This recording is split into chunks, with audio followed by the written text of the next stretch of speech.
Europe 1. Il est 7h24, Jean-Philippe Ballas. Et bonjour Antonin André. Bonjour Jean-Philippe. Et l'info politique avec donc les chiffres du chômage de novembre qui seront dévoilés ce soir à 18h.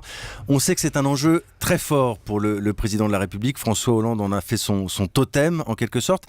Est-ce qu'il a prévu de s'exprimer, de commenter ces chiffres ? Non, si l'agenda du président tel qu'il est prévu au moment où je vous parle avec lui, il faut toujours être prudent. Si cet agenda est respecté, à 18h, il sera à la lanterne, à Versailles, au repos. C'est le ministre du Travail, Michel Sapin, qui est chargé de commenter les chiffres du chômage. Il le fera ici, sur Europe 1, à 8h20, au micro d'Alexandre Cara. Et dans la foulée, Michel Sapin rejoindra le Premier ministre Jean-Marc Ayrault à Lorient, dans un centre Pôle emploi, pour illustrer le sujet, priorité du gouvernement. Alors vous le voyez, la mise en scène a été soigneusement réglée avec l'Élysée, et pour cause, puisque le mois dernier, on s'en souvient, François Hollande s'était emmêlé les pinceaux le jour J de la publication des chiffres, une déclaration pessimiste alors que précisément les résultats étaient encourageants. Cette fois, François Hollande reste en retrait. En fait, il préserve sa parole pour les vœux le soir du 31 décembre.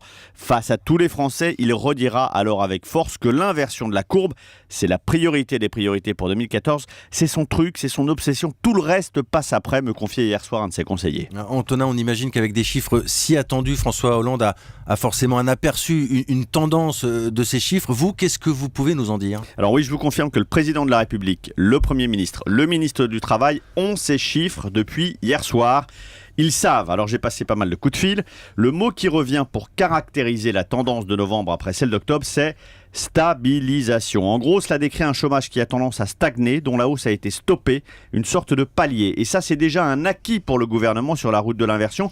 Une inversion presque logique d'ailleurs si on reprend les chiffres de 2013. Au premier trimestre, on était à une moyenne de 30 000 chômeurs de plus par mois. Au deuxième, on tombe à 18 000.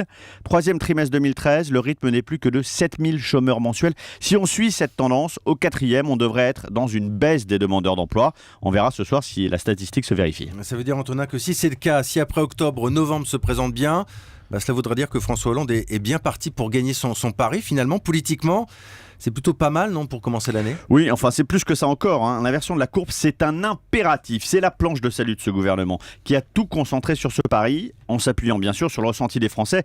L'emploi reste la préoccupation numéro 1 depuis des mois.